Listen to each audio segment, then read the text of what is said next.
Did you know a dictator once kept severed heads in his refrigerator as trophies?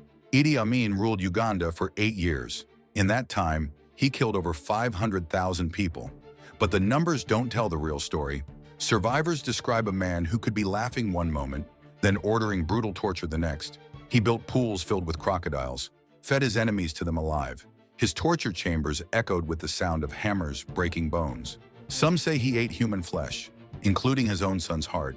This is the story of history's most sadistic dictator.